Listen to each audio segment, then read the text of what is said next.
I got rich by the time I was 31. Here's the best advice I give my teenage friends. It was easy. What can I tell you? It was hard? No, it was easy. I'm a millionaire by 31. Let me tell you how I did it. I got 3 reasons why I got rich by the time I was 31. Let me give you those. Here's number 1. I lived in America. I mean, how lucky can you get? America's easy. That's why everybody wants to come here. People haven't plotted and schemed for 50 years saying if I could just get to Poland, everything would be okay. No. No. The boat people are not desperately trying to get to Vietnam. No. They're not squeezing through the fence to try to get into Mexico. No. Neil Diamond says, looks like everybody's heading for, they're all coming to America. Why? Everybody wants to come here by every means possible to get here. Why? Because America's easy. So if you go home with anything, go home with that. Mr. Rohn reminded us that America's easy. He got rich by the time he was 31. America's easy. Bangladesh is hard. Just take that home. Here's the average yearly income in Bangladesh, $120. That would be hard. Tell me hard versus easy. So America's easy. Cambodia would be hard. The Khmer Rouge killed 2 million Cambodians to make communism work. That's hard. America is easy. India would be hard. They got their challenges these days. Tough. America's easy. China would be really hard. Underline really and make a study. It's hard. America's easy. And now in about 90 days you can have that memorized. I'm telling you, that's all you need. I got rich by the time I was 31. I lived in America. America's easy. Now here's number 2. I found an opportunity. That's all you got to do in America, search for an opportunity. Take the first one, right? Try it. If that isn't it, it leads to another. One door closes, another door opens. This is what's exciting about America. It's full of opportunity. A chance to try, and then what? Try again, and then what? Try again, never run out of opportunity to try. See if you can't better your life and your health and your future and your bank account and your income. Make your fortune here. I lived in America, number 1. Found an opportunity, number 3. Number 2, here's number 3. I found a teacher. What a grand and glorious, unique thing that was for me at that time in my life. I found a teacher willing to teach me. And his teaching came in 2 parts. Here's what it was. Very simple. Number 1, Mr. Rohn, you have evidently messed up between ages 19 and 25. Now, I could understand that. But he didn't leave me there. He said, now here's the answers on how to change it all, the next 6 years, so that the next 6 years won't be like the last 6. What an incredible teacher. Taught me how to have a whole brand new 6 years. First 6, what? I messed up. Second 6, what? I got it right. Second 6 years, I became a millionaire. During that second 6 years, the government was about the same. I'm telling you. Interest rates were about what? The same. The pay scale was about what? The same. Lord knows my negative relatives were the same. Circumstances were about the same. The economy was about the same. The unions and their philosophy was about the same. What was going on around me was about the same. Then how come I got rich that second 6 years? I was not the same. I changed.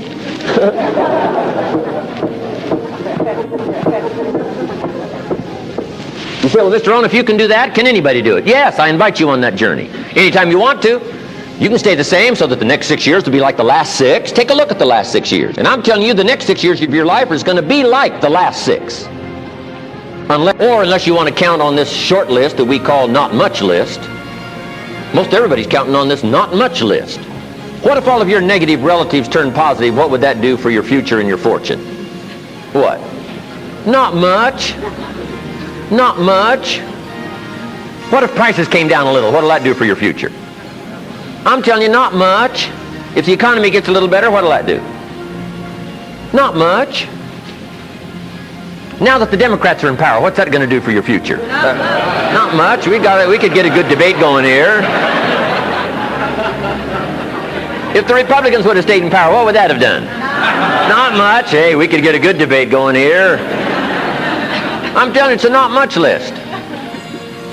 If you don't make plans of your own, guess what? You'll probably always fit into someone else's plans.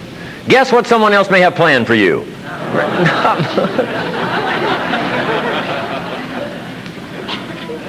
Then what's going to make the difference? You're going to have to make the difference. You're going to have to take charge.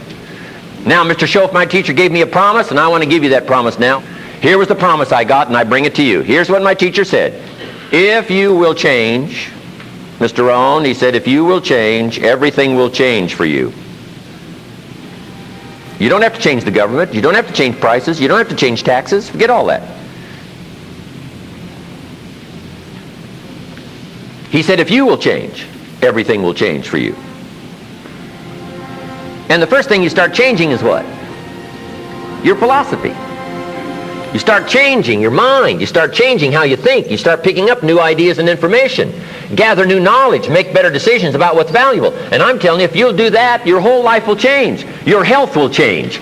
Your relationship with your family will change. Your ability to cope with challenges and problems will change. I'm telling you, income, promotions, all of it will change. If you will change, it'll all change. If you won't change, it isn't going to change.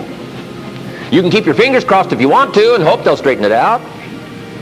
You can wish for the wind not to blow quite as severe, but I'm telling you, wishing for the wind to change in your favor, we call naive at best. Don't do this any longer. Wish for a better wind. The key is to wish for the wisdom to set a better sail. Utilize whatever wind it blows to take you wherever you want to go. That is the philosophy I picked up at age 25, and it revolutionized my whole life. And here's what I found. I found it was easy. I got rich by the time I was 31, and it was easy. Now here's my definition of easy. Got to jot this down. My definition of easy, meaning something I could do. I figure if it's something you can do, it's easy.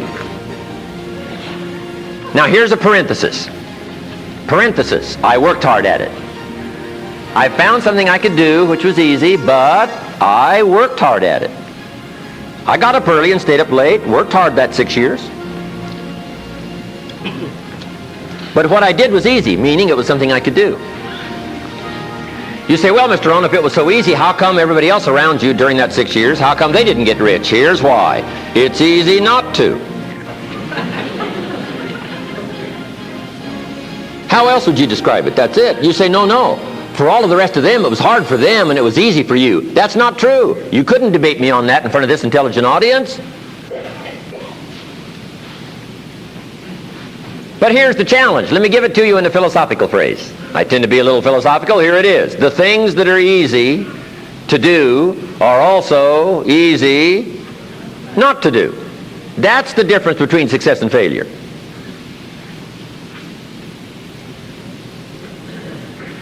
So you've got the choice here today of one of two easies. Easy to or what?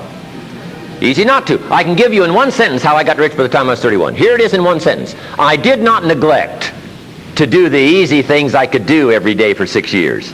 Underline. I did not neglect. That's the key. I found something easy I could do that led to fortune, and I did not neglect to do it. Major reason for not having everything you want in America. Major reason for not having more of what you want in America. More health, more money, more power, more influence, more everything. Major reason why you don't get it. Simple answer. Neglect.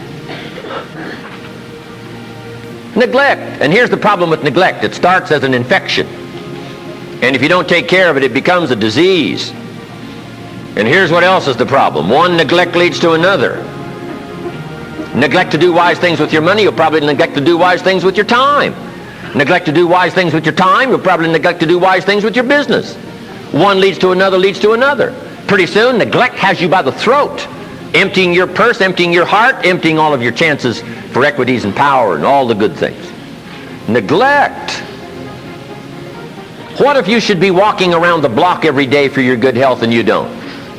I'm telling you, you're on the wrong track.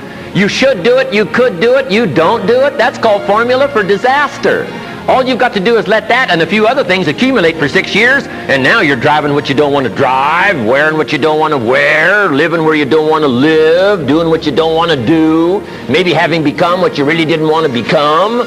I'm telling you, that's it. Just neglect along, drift along, and it's got you by the throat. It'll take all your values, leave you with just a little bit of dust in a summer wind, and it'll soon be gone. I hope I said that well. That's it. It's where I found myself at age 25 until my teacher came along and said, Mr. Rohn, up till now you've messed up. Let's see if we can't clean that up, change it all. I did. Changed my life. Not just the money, all the rest of the values that came pouring in when I understood that it was me. It was me. So take the easy approach. This stuff's easy to figure out. Getting rich is easy. I teach it to teenagers. How to be rich by 40, 35 if you're extra bright. This stuff is not difficult. Some of the things Mr. Shoaff taught me starting at age 25, some things came quickly, some things came easily. Setting goals, that was easy. We're going to talk about that later on. But this one I had to struggle with, personal development. It was hard for me to give up my old blame list. It was so comfortable blaming the government and blaming my negative relatives and the company policy, unions, wage scale, economy, interest rates, prices and circumstances and all that. That was difficult for me to give up. It was quite a transition for me to make, and blaming myself. But Mr. Shoaff started out with something very, very important. Let me give that to you.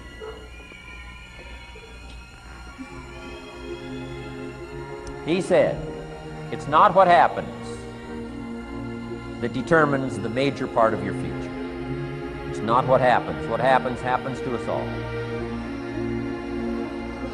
He said the key is what you do about it. It's not what happens, it's what you do about it.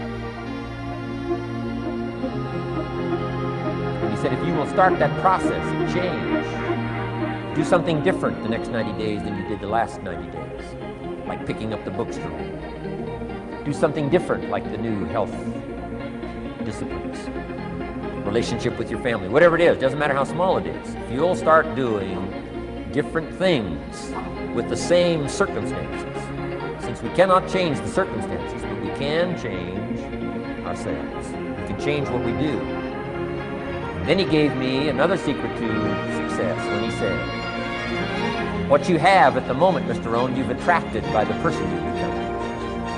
What you have at the moment, you've attracted by the person you've become. Few little simple principles here. Once you understand these, it starts to explain so much. Now, sometimes it's a little tough to take, blaming yourself instead of the marketplace, taking responsibility instead of putting it off on someone else. That transition sometimes is a challenging mission. And this one was a little tough for me. He said, Mr. Rohn, you've got pennies in your pocket, you've got nothing in the bank, the creditors are calling, you're behind on your promises. He says, here's how that occurs. You've attracted, up until now, you've attracted the things to you because of the person you've become. Now I said, well, how can I change all that? He said, very simple. If you will change, everything will change for you. You don't have to change what's outside. All you've got to change is what's inside. To have more, you simply have to become more. And then he said, don't wish it was easier, wish you were better. Don't wish for less problems, wish for more skills. Start working on yourself, making these personal changes. And he said, it'll all change for you. So let's talk a little bit about personal development. That extraordinary adventure I undertook starting at age 25. And I've never ceased that adventure. I'm still going for it. In the 90s, I want to get better and better. I want my craft to get better, my business operations to get better, the things I do to get better. Because once I picked up this simple formula, I'm telling you, it's easy to figure out where the problem is if you go to work on it. Now, let's talk about personal development. And in helping kids understand personal development, I always start with money. Now, money's not the only place to start. Money certainly isn't the only value, but we've all got to start somewhere, and money's something you can count, right? Kids are interested in money. Okay. A lot of things are a little tougher to measure, but economics is pretty easy, right? Because you can count. Okay, somebody says, how are you doing? You say, I don't know. Let's count. Now, this is not the only count. I understand that. There's a lot of other things to count. But to see if there may be some errors in your judgment and lack of disciplines in your life, we might as well start with money, because it's so easy to count. So let's just start there and see whether or not maybe we have messed up. Okay. So here's how I explain it to kids. We get paid for bringing value to the marketplace. Key to understanding economics. We get paid for bringing value to the marketplace. Marketplace is also described as reality. Reality, the marketplace. Now, it takes time. It takes time to bring value to the marketplace, but we don't get paid for time. It's very important for kids to understand, as well as adults. We don't get paid for time. Mistakenly, the man says, well, I'm making about $20 for an hour. Not true. Not true. If that was true, you could just stay home, have them send your money. No, it's not true. You don't get paid for the hour. You get paid for the value you put in the time. So we don't get paid for time, we get paid for value. Now, since that's true, here's one of the key questions of the afternoon. Is it possible to become twice as valuable and make twice as much money in the same time? Is it possible to become 3 times as valuable as you now are and make 3 times as much money in the same time? Is that possible? Of course. If you want to really emphasize something, that's a good phrase for it. Of course. Of course. Okay. Now, all you have to do to earn more money in the same time is simply become more valuable. America's unique. It's a ladder to climb. Starts down here, what, about $4 an hour? Big argument last year in Congress about the starting place. Should be 5, should be 5, should be 5. Well, no, it doesn't need to be 5. Why not start with 4? It's a ladder. Right? This is not a bed. This is a ladder. It's a ladder to climb. Starts at $4. Now somebody says, well, should be 5, should be 5. Well, maybe. If you're going to stay at the bottom for the rest of your life, it probably should be 5. But that's kind of a pitiful way to live. Start and not grow. Start and not change. Start and not become more valuable. Hey, the whole scenario of life is to start, number 1, and what? Become more valuable, number 2. So America's a ladder to climb. Starts at $4 an hour, and the more valuable you become, you just keep moving up the ladder. Top income last year, what, 52 million? Guy that runs Disney? Would a company pay somebody for 1 year's work $52 million? And the answer is, of course. This is one of those of course places. Of course.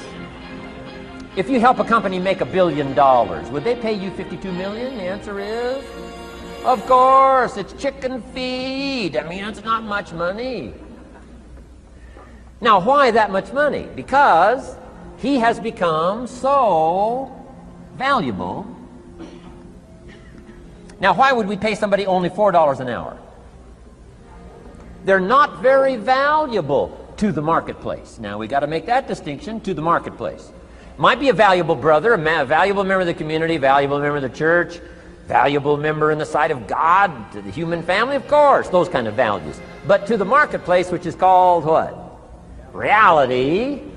Reality is, if you're not very valuable, you don't get much money.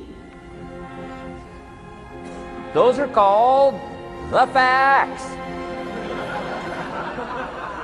I mean, that's how that is.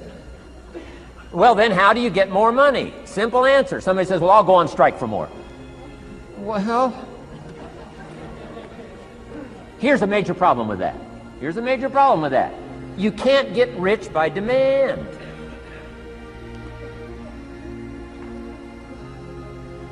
Somebody says, well, I'm waiting for a raise.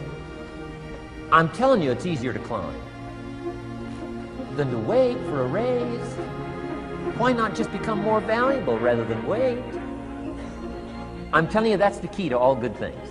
Becoming more valuable. Why would we pay somebody $400 an hour? They've become more valuable to the marketplace. See how this works? I'm telling you, this stuff is so easy. This is America. This is a ladder. How far is it from 4 to 5? I'm telling you, it's not far. $4 to $5 an hour? If you work for McDonald's, haul out the trash, they'll pay you $5 an hour. If you whistle while you haul out the trash, they'll pay you $5 an hour. I'm telling you. You'll get an extra $1 just for a good attitude. Yay, McDonald's. Wear the hat. It's incredible. $5. And then you just keep becoming more valuable, more valuable, more valuable. I got a telephone call 5 years ago. The company said, we're ready to expand internationally. We need some help. I was sort of semi-retired. Looking for the next exotic beach. They said, no, Mr. Rohn, we got a project for you. Right. We're going to expand internationally. We could use your help. Next little while, we'll add some millions to your fortune, make it worth your while. I said, okay. I thought later, isn't that interesting that they called me? My second thought was, of course they'd call me. Who else would they call? I mean, you know, I can get the job done. Now, how come I got a telephone call worth millions? I had become valuable. Now, I'm a farm boy from Idaho. I was raised in obscurity. 1 year of college, and I thought I was thoroughly educated. Made all kinds of mistakes galore. At age 25, the creditors are calling me saying, hey, you told us the check was in the mail. I got pennies in my pocket. I got nothing in the bank. I'm behind on my promises. How come I get a telephone call 5 years ago and it's worth millions? I changed. I turned my life around. Is it possible to become worth millions? Speaking economically, now there's a lot of values to become, but let's just talk economics. Is it possible to become that valuable? And the answer is, of course, of course. Now let me give you the secret. Show said, here's the secret, Mr. Rohn. Learn to work harder on yourself than you do on your job. Once I got that, it turned my life around. Learn to work harder on yourself than you do on your job.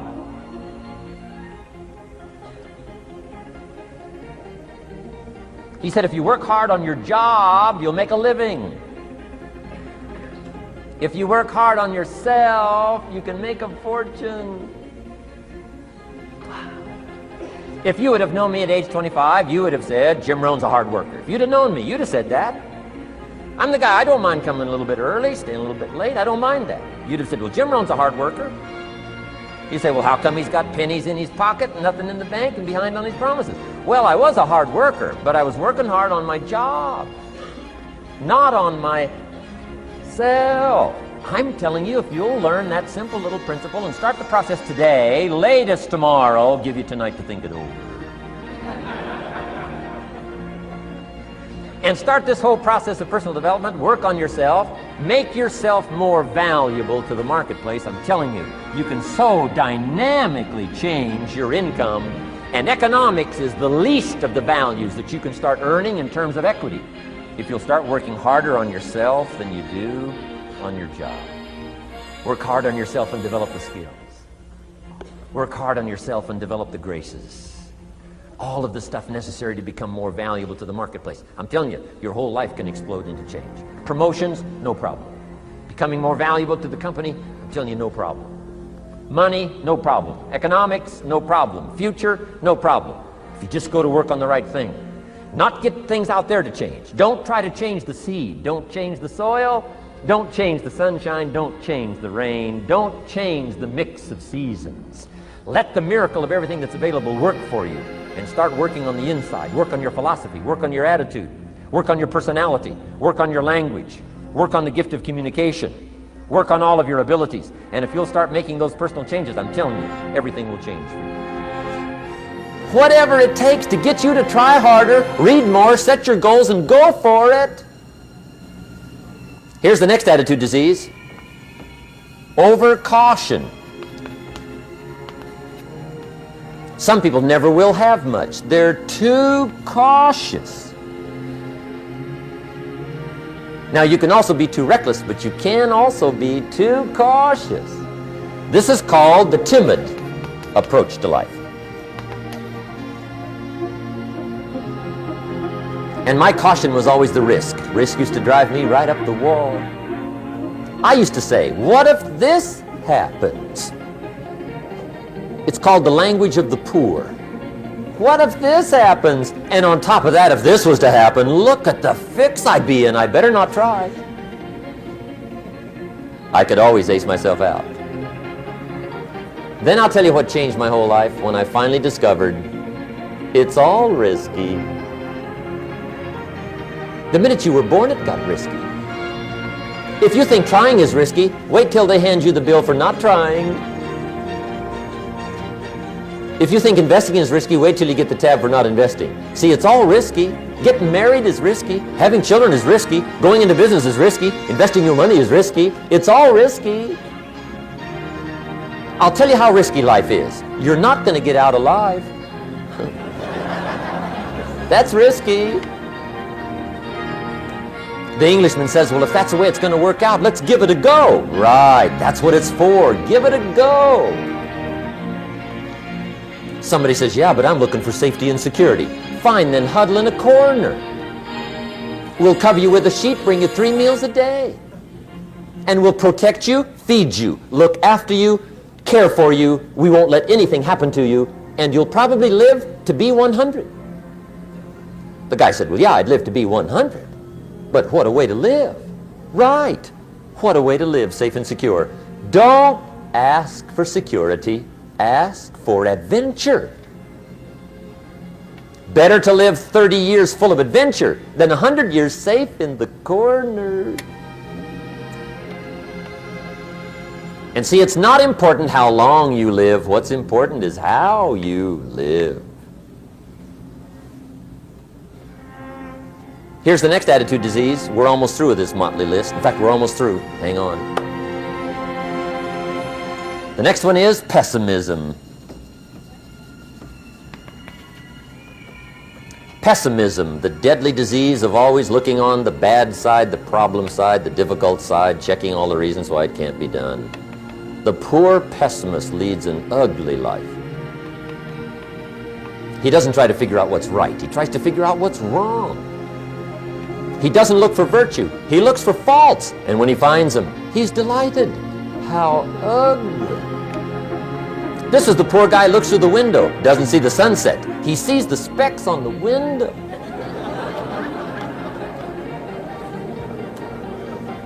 And this is the poor guy, right, who rushes up, takes such leave of his senses. This guy rushes up and he says, I've got 5 good reasons why it won't work. He's so dumb he doesn't know all you need's 1. He's got 5.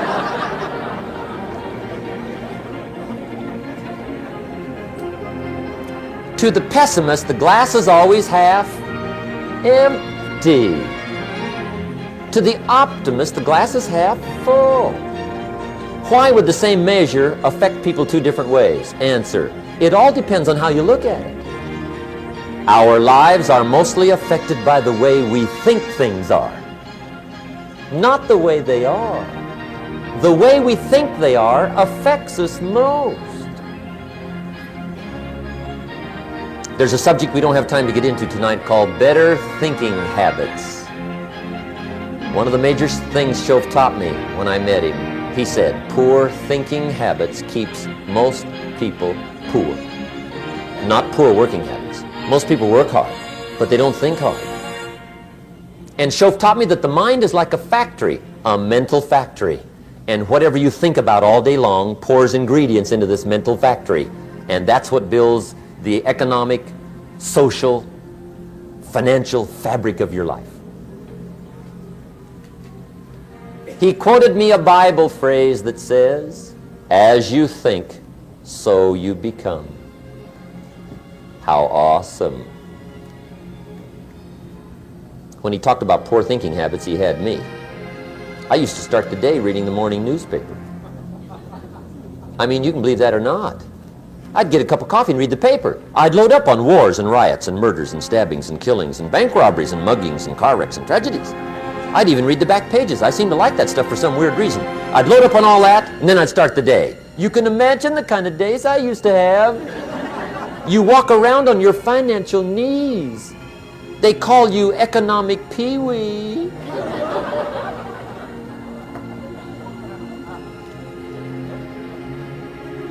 The guy says, I want to be a great leader. Wonderful. The first thing we do is follow him to his house. When we get there, we walk in and check his library, number one. Somebody says, well, why check his library? The reason is because what a man reads pours massive ingredients into his mental factory, and the fabric of his life is built from those ingredients. You would not believe what some people have got in their house to read. You would not believe. One of the best dressed up words I know for a lot of it is trash. Can you imagine dumping a barrel of trash into this mental factory every day and coming out with a rich, dynamic, positive life? It can't be done. You might as well try making a cake with cement. The kids back in Danbury, Connecticut, high school, they're asking me questions one day. I'm talking to the kids. Kids got good questions these days. One of them said to me, Mr. Rohn, how do you build the good life? I said, it's simple. It's not easy, but it's simple. Here's how you build anything. Select the right ingredients, keep out the wrong ingredients, and it starts with thought. Everything starts with thought. So you must be wise and careful what you think about, because that starts everything. You got to be wise and careful. I asked the kids, what would happen if somebody dropped sugar in my coffee? They said, well, you'd be okay. I said, what if somebody dropped strychnine in my coffee? They said, well, you'd be dead. I said, correct. Lesson 1. Life is both sugar and strychnine. You gotta be careful. I said, what if my worst enemy drops in the sugar? They said, will you be okay? I said, what if my best friend, even by accident, drops in the strychnine? They said, well, you'd be dead. I said, correct. Lesson 2. Watch your coffee.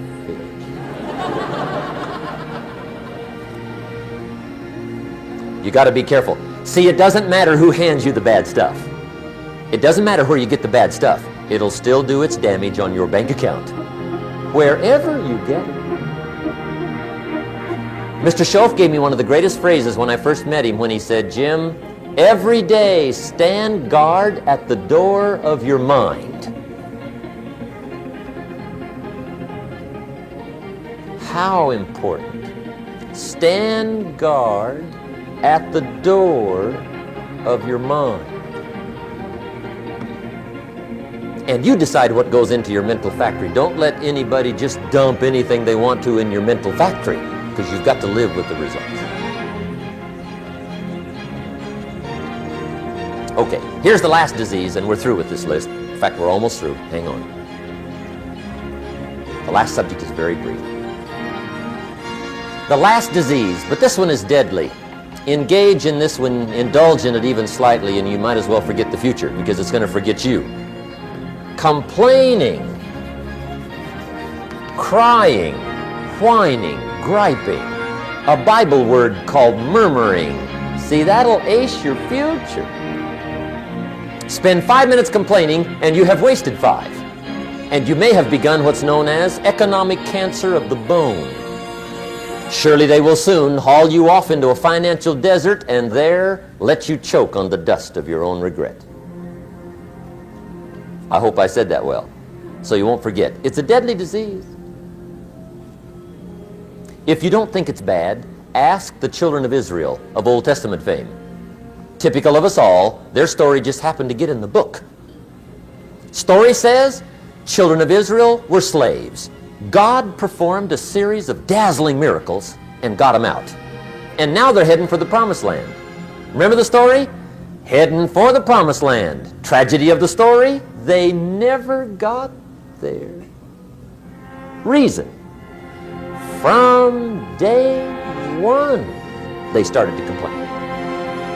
They griped about the water. They griped about the weather. They whined and cried and griped about the food. They griped about the leadership.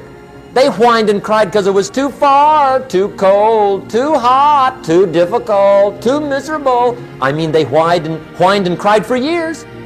Finally, God said, I've had it, trip canceled. Or something like that. The story says they died in the desert, never got to the promised land. Which I think means two things. Indulge in this long enough, you get your future canceled. And I guess it also means even God himself can only take so much.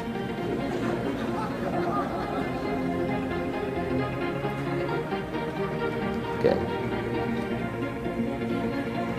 Just be on the lookout of the things that can destroy all the good you start. The war is on. And this evening, tomorrow, mentally, personally, socially, economically, you got to make sure you're winning the war. And this is part of it.